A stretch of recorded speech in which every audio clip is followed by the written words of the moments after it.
Welcome to Bigfoot Society. If you have Bigfoot activity to report from the same areas discussed in this episode, please reach out to me directly after this episode.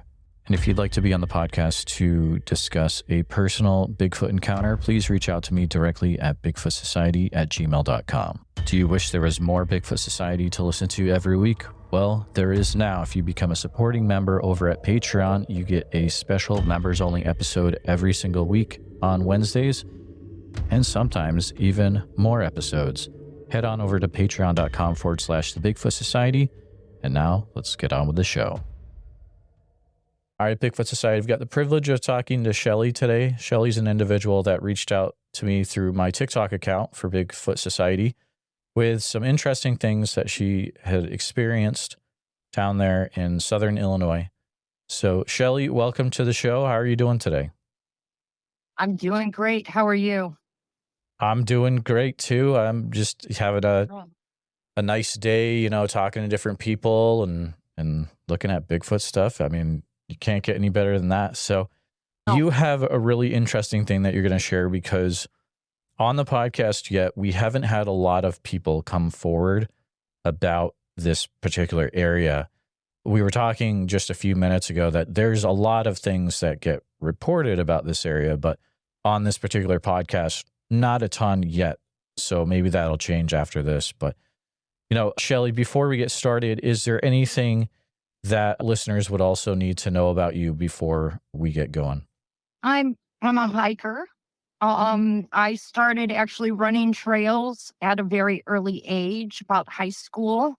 I guess I could give you my age, gives you an idea of I'm 52 years old. Graduated in 92. So I've been on running and hiking trails for quite some time now.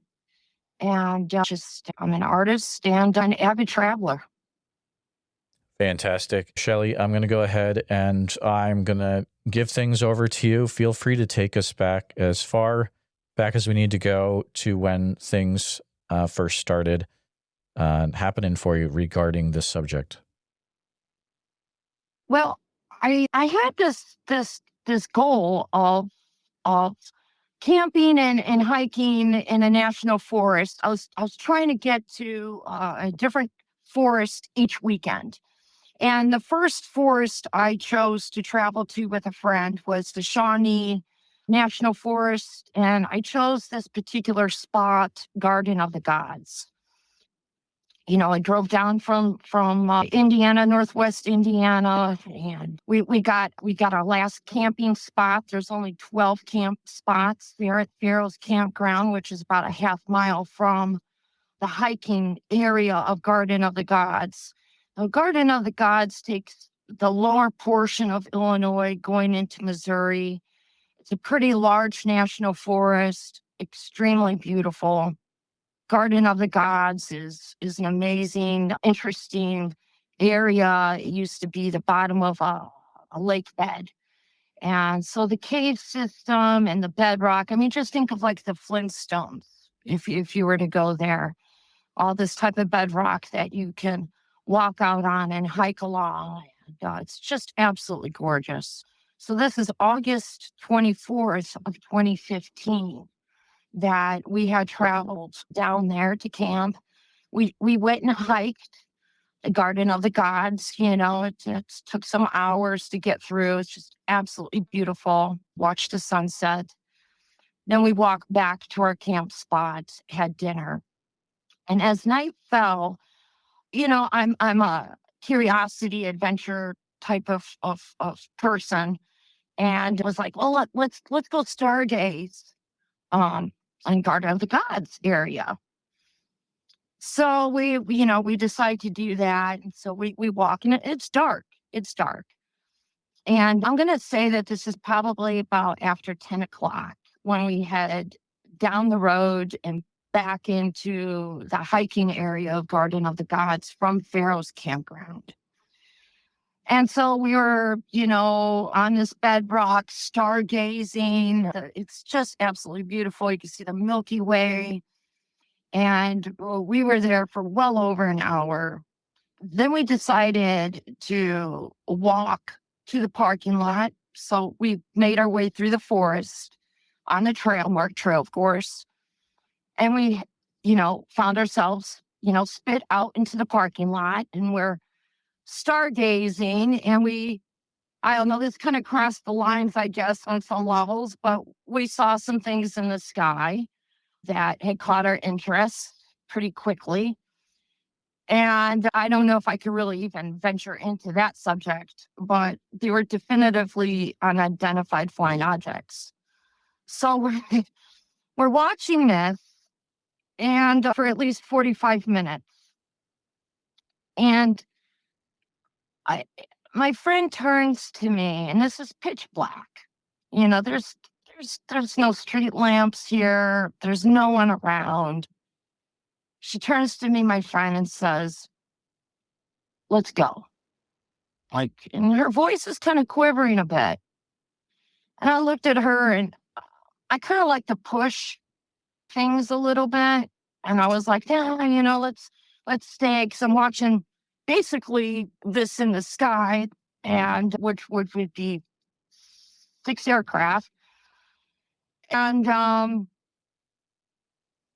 we stayed about another 15, 20 minutes before she turned to me again, nervously, and said, "We got to go. I'm not feeling right." And I finally acknowledged that I wasn't feeling right either. I get this feeling in the pit of your stomach, and that something is off. And so we proceeded to walk back to the campground, down a road. And not too long after we had started on our walk from that parking lot of Garden of the Gods, it's a beautiful summer night. I'm in shorts. It's clear. The forest is dead silent. Silent. Now, I've camped in Brown County. I've done lots of camping, Wisconsin. I know what to listen for, but I found silence. As we're walking, I'm hearing these steps. I'm hearing footsteps, but it's off in the woods to my right, about 15 to 25 feet back behind me, staggered.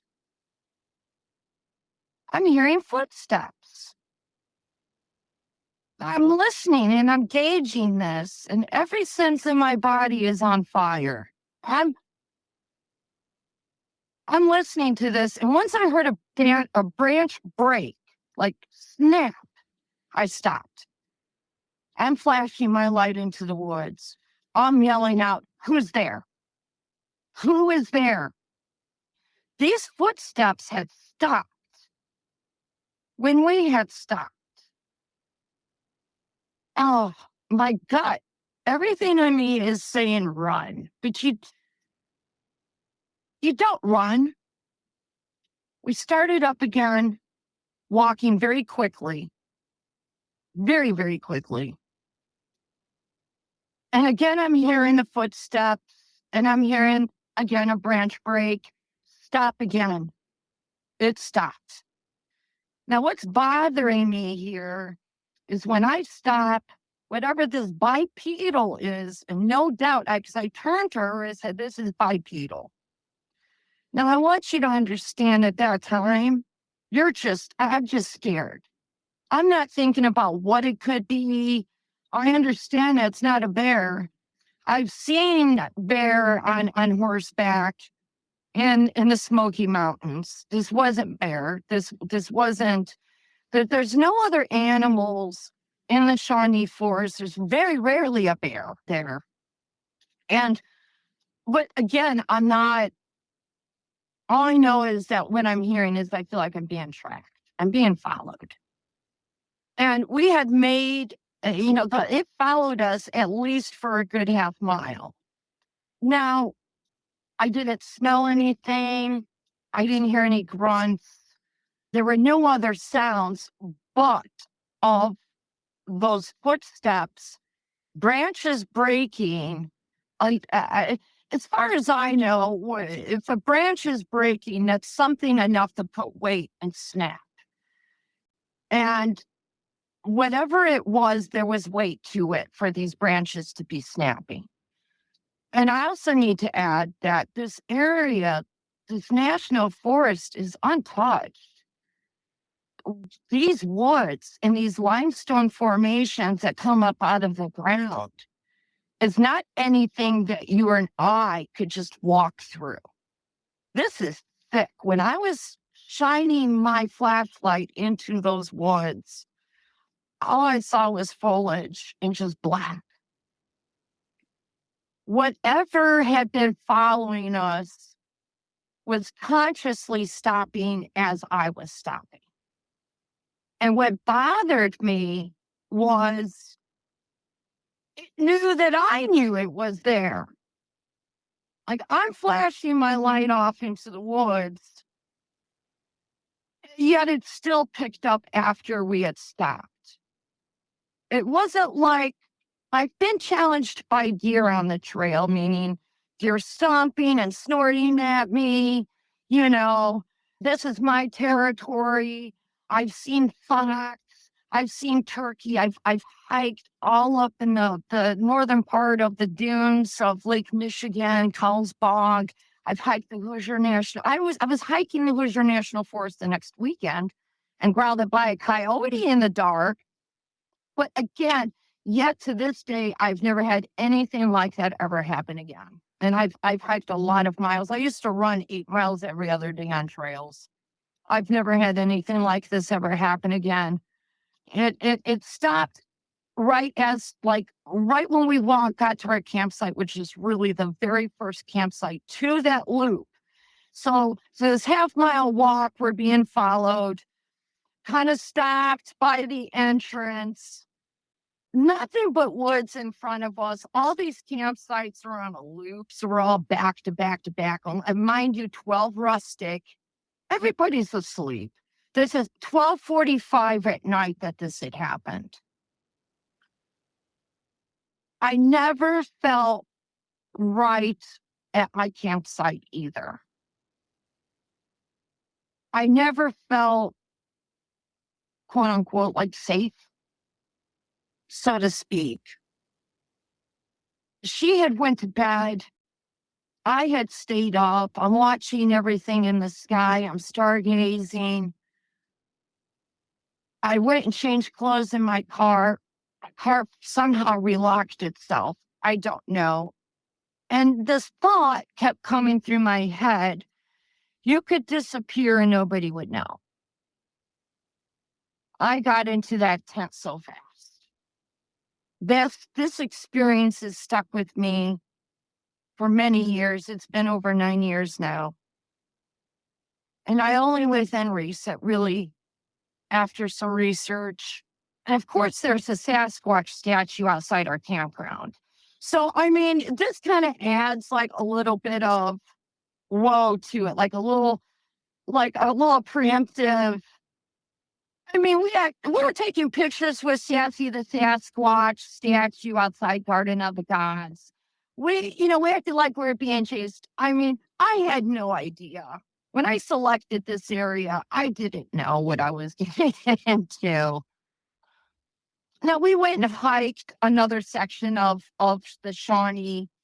I felt fine. I didn't feel like I had to really look behind my back or anything. But I will tell you that in this spot of Garden of the Gods, which is lots of caves, and now I want to mention too, our phones were acting weird. Like I had a brand new Sony Xperia phone, and it was draining while it was off. So whatever is within this area was just intense. To see what was happening in the sky and then to have something like that happen on ground is mind-blowing. And it's taken me, like I said, almost 9 years to be able to say, I think this is what this was.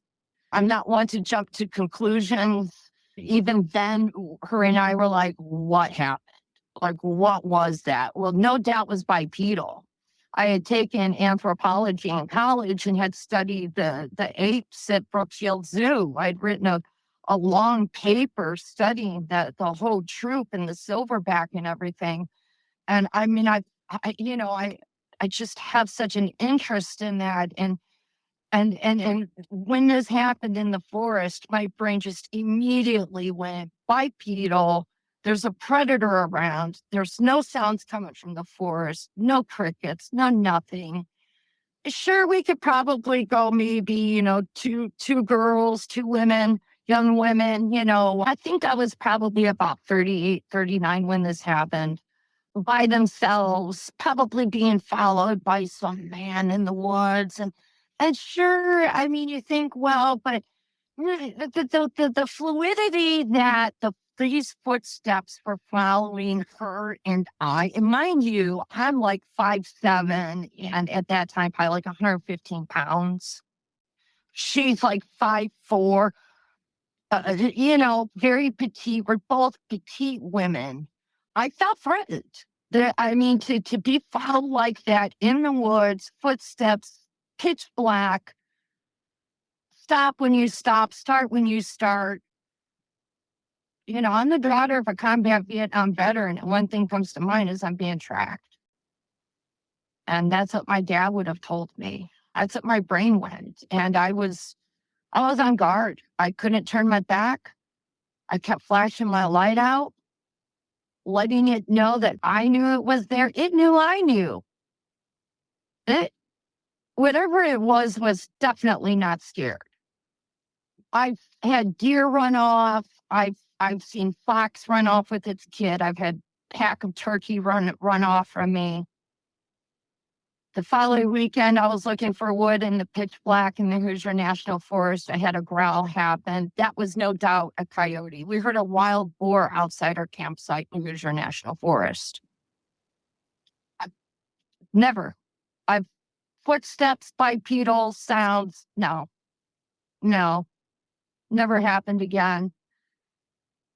And so what brought me to share my story today and to really come to understand most likely as to what happened to me was I had joined TikTok recently and decided to start exploring.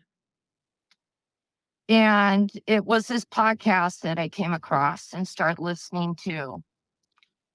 And it was other podcasts and videos.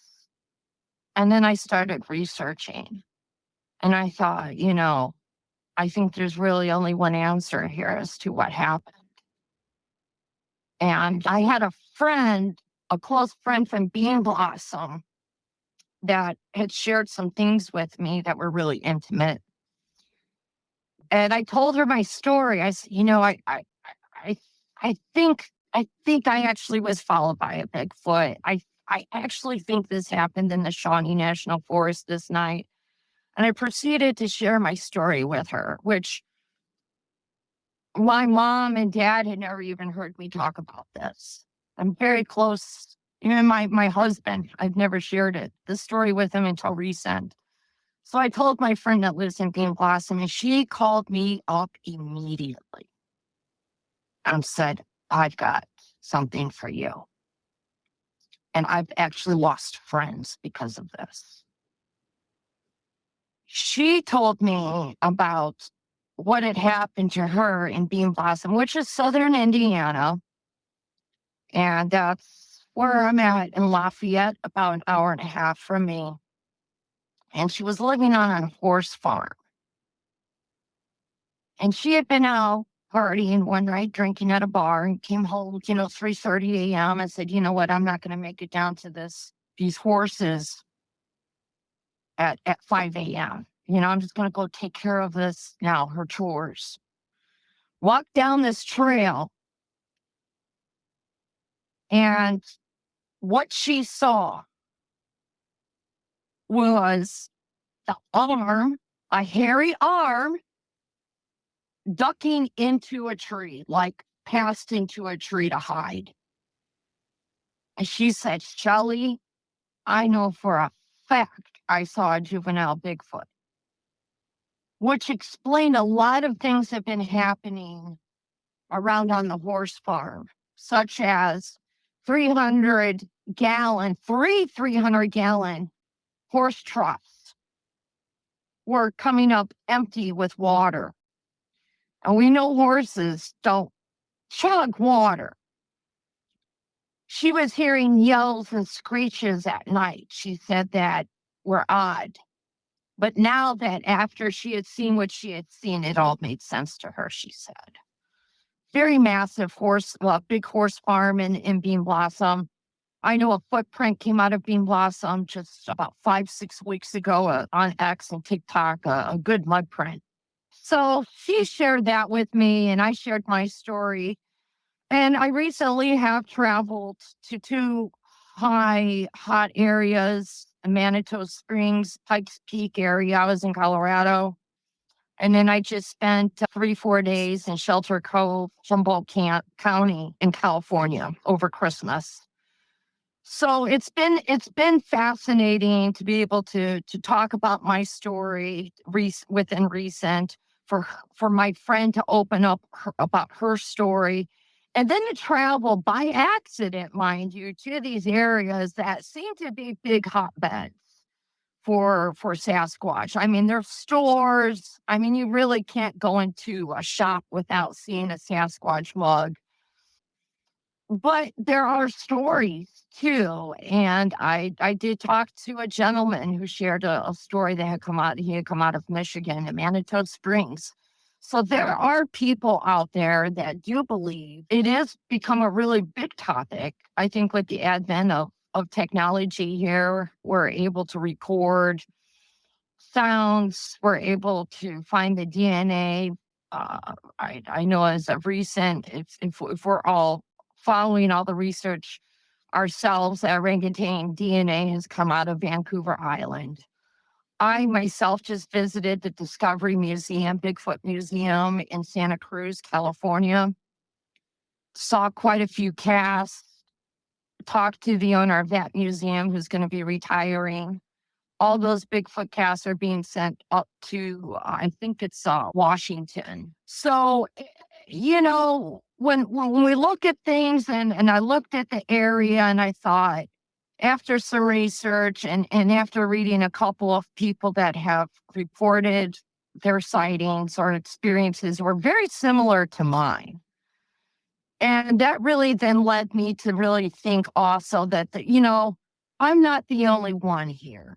Back in the day, probably about 30-40 years ago, and we've often heard people talk about this, to talk about this or talk like this. They want to take you off in the patio again. But it happened. It no doubt happened that night, August 24th, 12:45. Stomach is dropped. I'm even talking about it right now. I'm nervous and my hair is standing. When I do hike now, I do look back behind me, probably more so than I did before. But I've never experienced anything like that again. I did have a weird experience in Humboldt County, though, with there has been a couple of sightings on the mountain. I was in Shelter Cove, which takes 1 hour of white knuckle driving off of the 101 in California to get to Shelter Cove. Something had knocked over a massive steel double air trash can. And then I was woke up the night before again by something. It sounded like it was angry smashing the can. I don't know. We were told that there's a bear that comes around, but I also know for a fact that there's a couple of sightings on the mountain right in front of our inn. I honestly was not even aware of that until after we left. Like, I'm not trying to put anything into my mind here for things to happen. It's like, okay, now I'm leaving this area. Now I'm going to investigate. Has there been anything? And I was like, whoa, as we were heading back down to the coast. So that's my story. It was a lot. It was so intense that night. It took a long time for me to be able to go to sleep. Legitly scared. legitly scared. Now, did I feel maybe threatened for my life? No, if I maybe if I had heard a growl or something, then I would have felt maybe like, oh my God, then I would have been sprinting. But with no other sounds, I just wanted to maintain a cool, calm, get back to my campsite as quickly as I can, as effectively as I can. But I also know that sometimes when you run from animals, they chase you. So I was trying to be kind of smart about that too. Like, obviously, something following me and tracking me, I'm not going to sprint. I'm also trying to show not as much fear either with my actions. Like, whoa, what's out there? Oh, Shelly, that's just incredible. I mean, so I do definitely have a few questions for you, but I just want to say thank you for sharing what you experienced on the show today. Definitely, this Garden of the Gods area in Illinois looks very interesting. So, I mean, the first question I have is, why is there a Bigfoot statue in this campground randomly? Is there a story behind it, or? from what I know now, if you look up Wikipedia, Bigfoot, that picture of that Bigfoot, her name is Sassy, the Sasquatch, actually comes up for Wikipedia.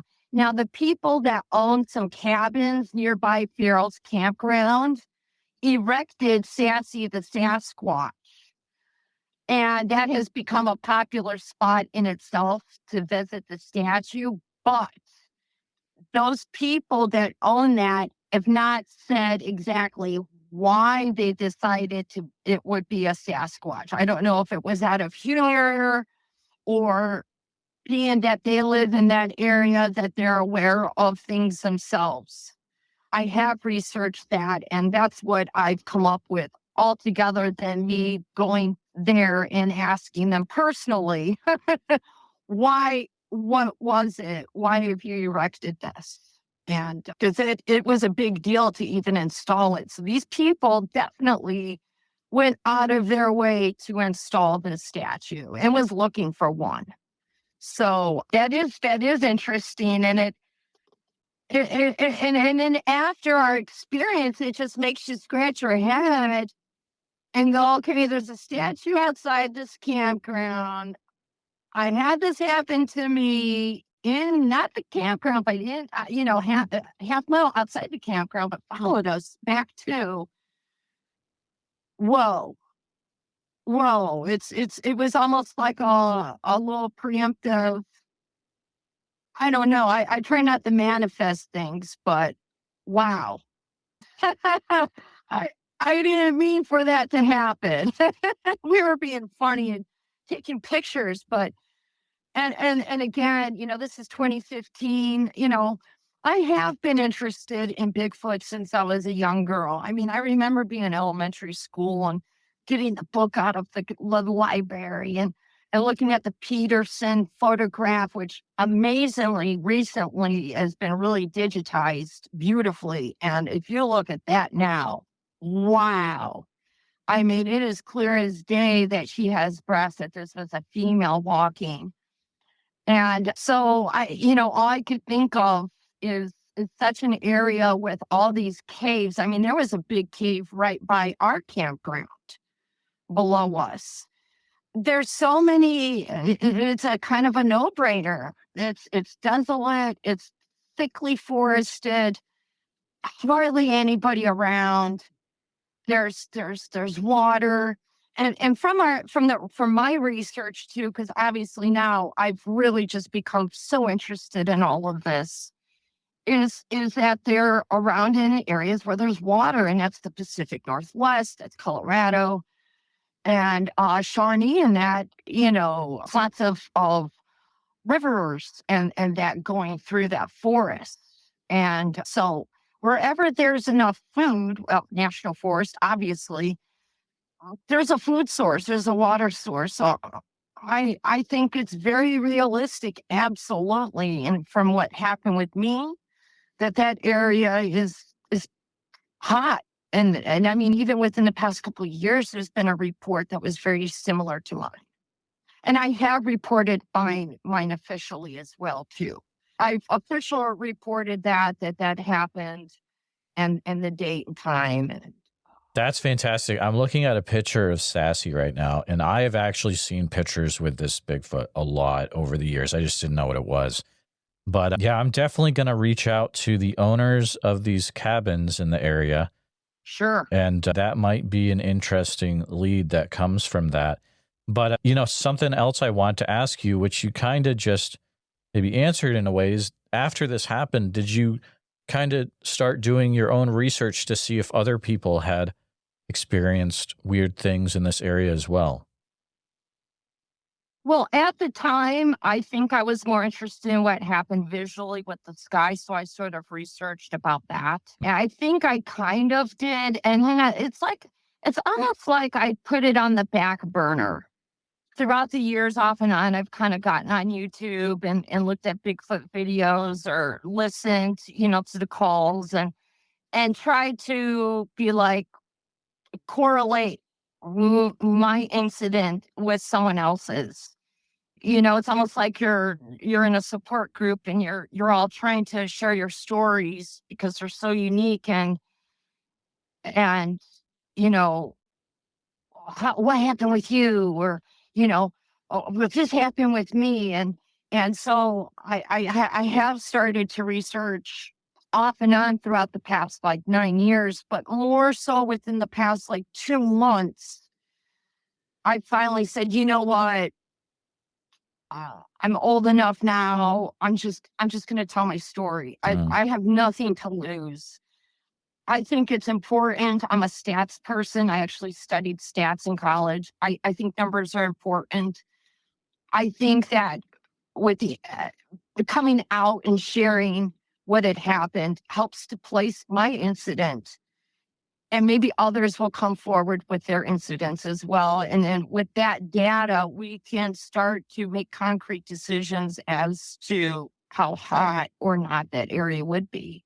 Is this a one-off or is this not? And I am interested in those numbers and those areas. And like I said, I was just up in Humboldt County. I went all the way up into Eureka, California, up by Will Lake. And that is all just, people have come forward with their incidents. It's marked, it's registered. We can look back and go, oh, yes, and let's add in this incident. And I think the more everyone comes out with their stories, the more brave we are, we can really get to the bottom of this. I personally don't want anything to happen to any of these animals. I think they're hidden for a reason. But God, the evidence, it's out there, and we've got more than 2,000 sightings. I'm Oh, not the yeah. only one. It's intense, the amount of sightings that are coming out, especially in previous years. Have you ever used Bigfoot Mapping Project before? I have looked at their stuff. Yes, Okay, absolutely. And I think I actually follow them on TikTok and that's awesome. YouTube. And yeah, yeah. There is a really interesting report on it that was from September 2016, also in the Garden of the Gods.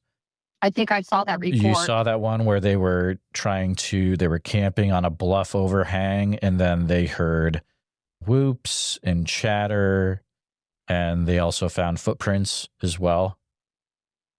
Nope, I do not know that report. You should really Wow. check that out. It is intense. And then there's also a few BFRO reports from the Shawnee National Forest as well.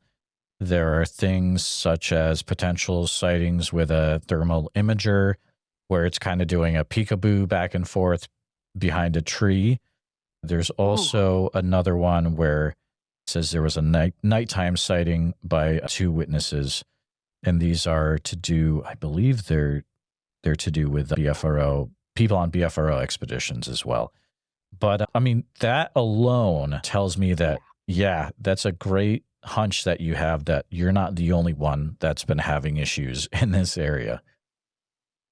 No. And I mean, again, we felt, now what she said to me is, I feel like we're being watched.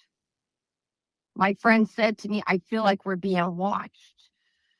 And I looked down at, and I remember saying to her softly, I do too. Now we're walking back in silence because we're scared. And, with everything being as quiet as it was, it had let me know that there was something around. Once those branches started, it let me know that I was correct and that there really was something there. And there's no doubt. I mean, it's that area too is just wow, intensely just like I said, the cave systems and that in there is just a great area for anything to hide. And so, one one experience. I'm drenched in sweat. I want everyone to know that I literally have probably just like soaked my clothes talking about this. I literally almost flashed back to that night. And when I was at the Bigfoot Discovery Museum in Santa Cruz, which by the way is going to be closing it yet again, Yeah. the gentleman's going to be retiring, which I got to meet him and take my picture with Oh, him. you got to meet Mike I told Rugg. him, That's awesome. yeah, the picture's up. And I told him my incident and my friend's incident, which, boy, his eyes shot up, especially about the information about the horse troughs, the water missing out of the horse troughs. I mean, wow, because my friend was going, what is going on here? Like, these horses aren't drinking on. She couldn't figure it out. And so, meeting him and seeing those casts, it was a bit emotional for me because to see in reality the size of these casts, the concept, the size of this animal that possibly was not, I'm just gonna say was tracking us, is intense. And I feel honestly, I do want to say this publicly too, and I've heard good and bad stories about Sasquatch, about Bigfoot. Is there's some not good stories that have come out. There was that Alaskan mining town that was emptied because of 35 plus people that had went missing, women and children. I want to count ourselves pretty lucky, really, that we weren't threatened in any way. I mean, threatened enough to be followed, obviously, but and that could have went south really quick, really. That's the reality of that. And I think that for those people out there tracking them, we all need to take that pretty seriously too. We don't need to be losing lives over this, but we know what's out there and respect their space too. So I personally believe that they come from the Ice Age. I believe it's a DNA that's been left over. I really do. And It's a think, very interesting it's an interesting thought. The great thing about the people I get to talk to is that there are so many different ways to look at this, and there is not, we're just not there yet where we know what is the correct. We haven't been able to study them like Diane Fossey. Yeah, it could be so many different things. Shelly, I just want to say thank you so much for coming on. But there is another question that I had. After this sure. happened to you, you probably have heard, because it sounds like you listen to it. You've been researching by listening to things in other ways. But after you had this experience, were there any out of the ordinary things that started happening in your life, like at home, or did it hopefully just once you left that area, it was out of your life? Well, it seemed that once I was out of the area, it was out of my life. The experience, of course, is with me till I stop breathing.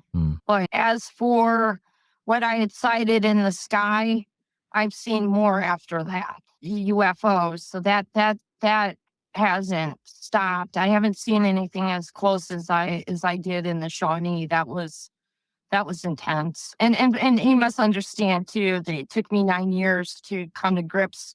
Again, I want to reiterate, for what I saw, what was happening in the sky, and then what happened on the ground is a lot. It's really a lot for anyone to really comprehend and then come to the conclusion that this is probably what happened. But it feels good to say that and to admit it. And you call me crazy, I don't care, but I absolutely know it happened. And wow, pretty lucky, very, very lucky, really.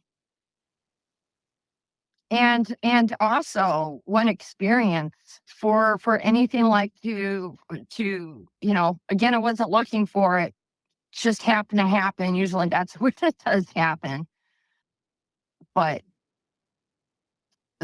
it's out there. There's something out there, and it was so cautious, and it was making conscious decisions that it adds to the space that it was keeping from us. And it just it led me to believe that whatever it was definitely smart. Oh, absolutely. And do you feel Yeah. like, so are you going to continue going to other, wilderness places like you continue to go? And is it a thing where you might continue to look into different Bigfoot areas, or only if it just happens to happen by itself? Well, I do have word as to an area in Bean Blossom that I can be taken to. Right. So I have thought about going on a couple of hikes like that. But I'm also reading and studying. And I was to do anything like that, I'd have to really just be on my top game. But I am interested in that. But y'all, also to be careful of what you look for. I don't want to become one of those lost and never found stats.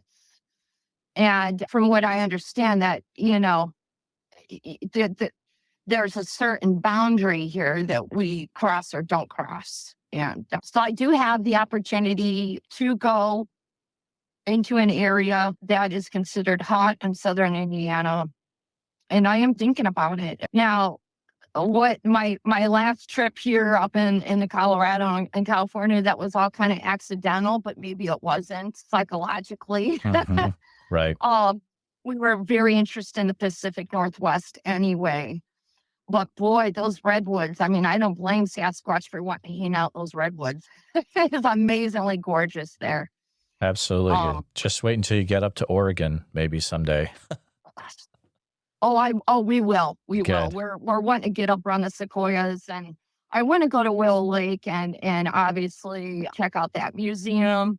Yeah, it has become a thing. I mean, I'm putting a sticker on my car. I'm letting it out there. So yeah, who knows if I find anything, I'll definitely share that with you. You'll be the first to know. Well, definitely. Well, Shelly, thank you so much again for coming on the show. You've given me some interesting things to look into, and I know this has been very helpful for yourself to share what you experienced almost 10 years ago. And just, thank you for coming on the show, and hopefully what you shared will give people that are listening that have had things happen in the same area the courage to reach out as well to share what they've experienced in the Garden of the Gods area. But thank you so much, Shelly. Speak out. Yeah, thank you so much for Absolutely. coming on. Thank you.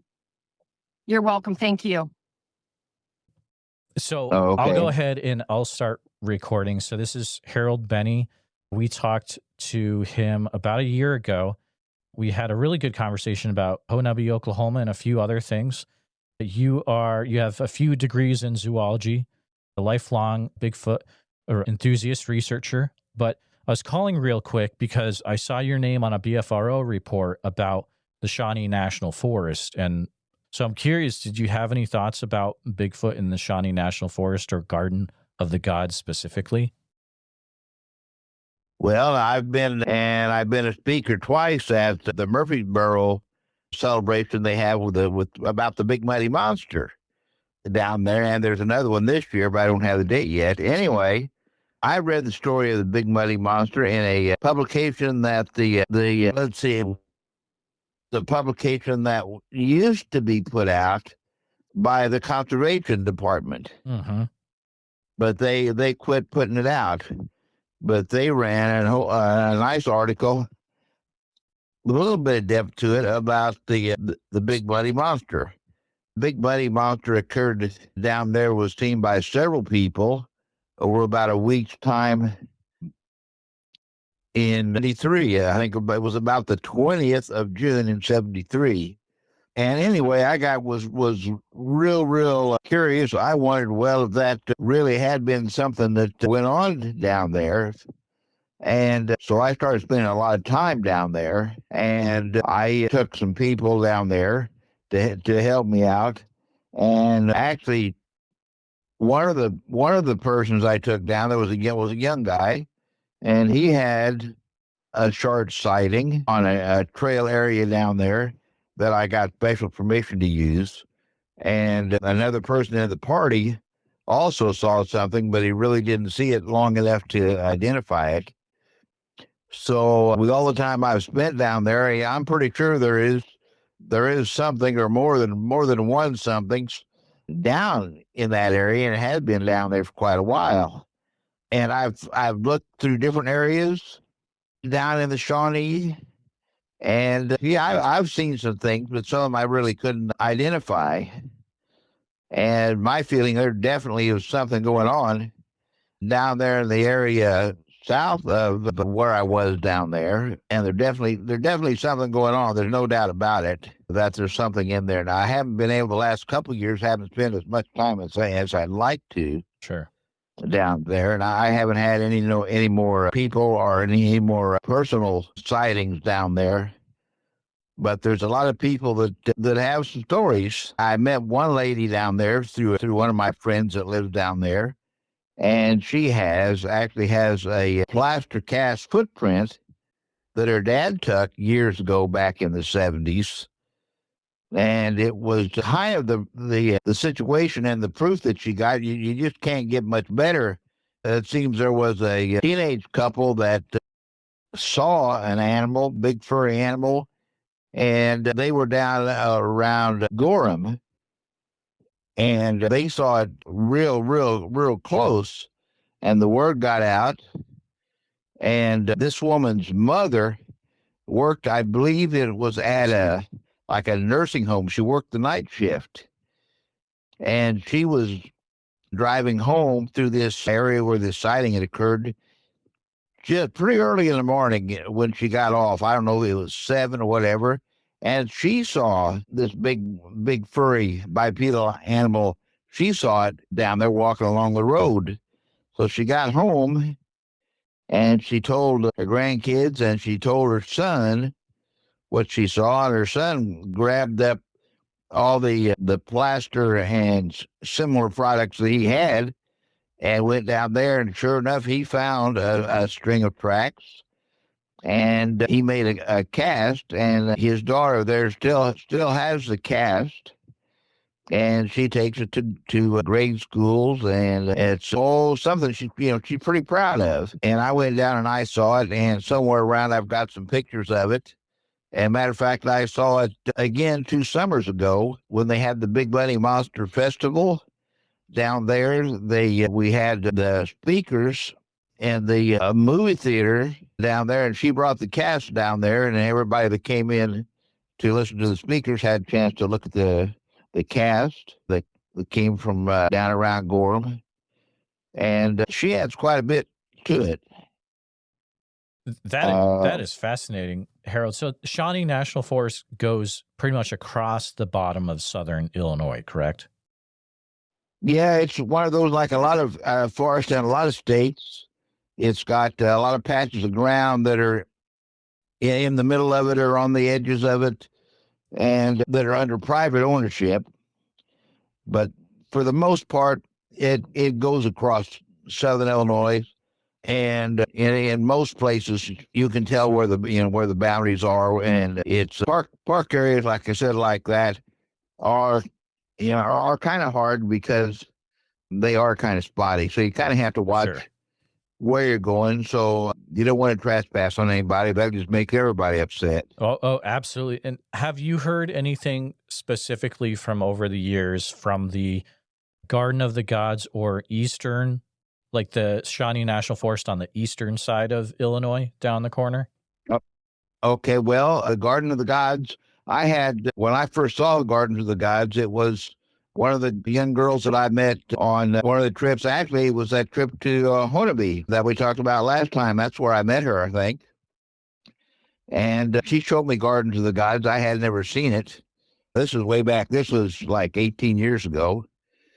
And we hiked some areas and looked at it. And she didn't live too far away, so her and her dad made a lot of trips down there.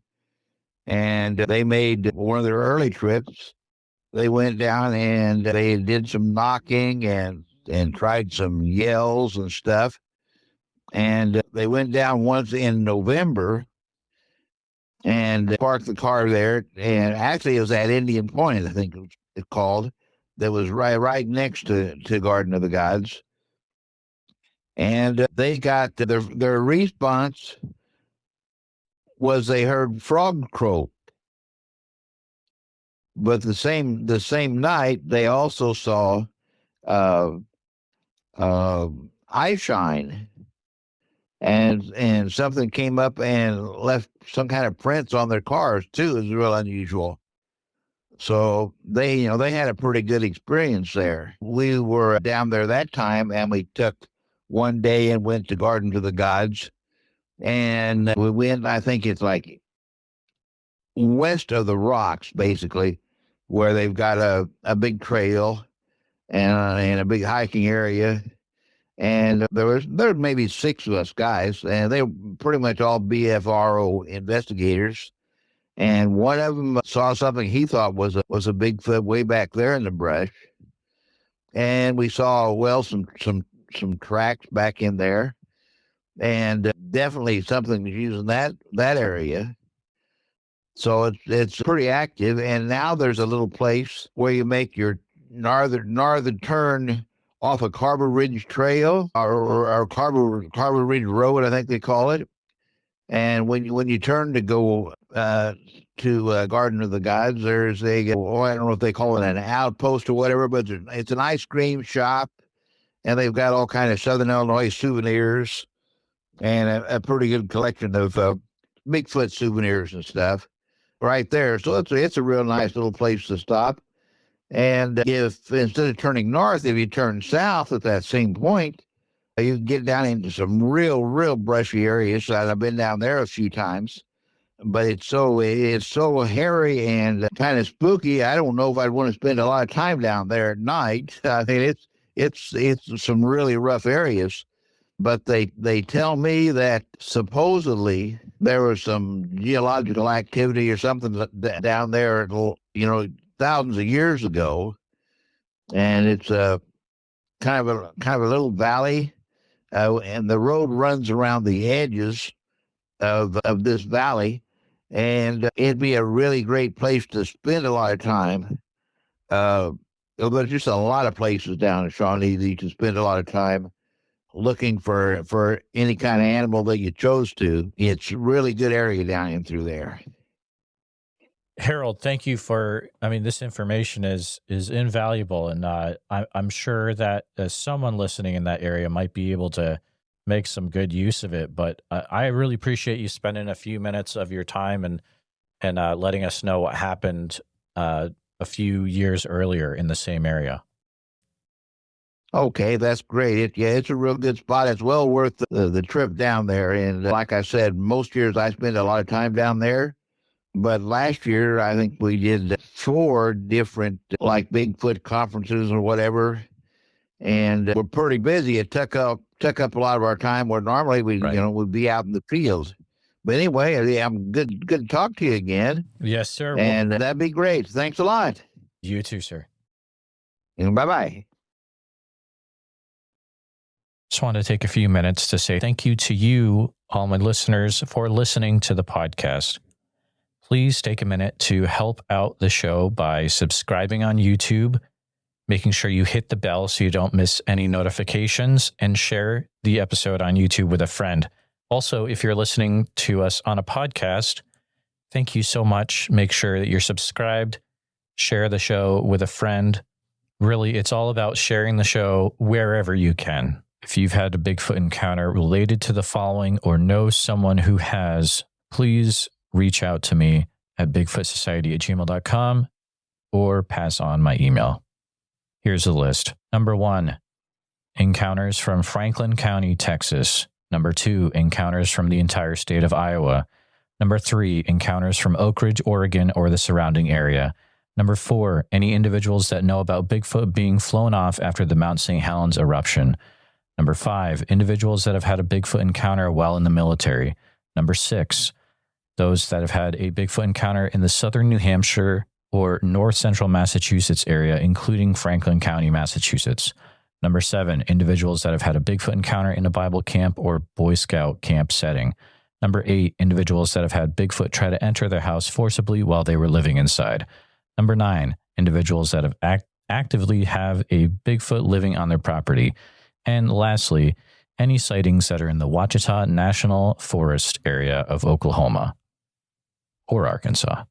A special thank you to all the Bigfoot Society Patreon and YouTube channel members. It's your support that helps keep the show going, and I extremely appreciate it. I'll see you back next time, listeners. Sasquatch Summerfest this year, July 11th through the 12th. It's going to be fantastic. July 11th through 12th in Green Waters Park in Oak Ridge, Oregon. And listeners, if you're going to go, you can get a 2-day ticket for the cost of one. If you use the code BFS, like Bigfoot Society, but BFS, and it'll get you some off your cost. Priscilla was nice enough to provide that for my listeners. So there you go. I look forward to seeing you there. So make sure you head over to www.sasquatchsummerfest.com and pick up your tickets today.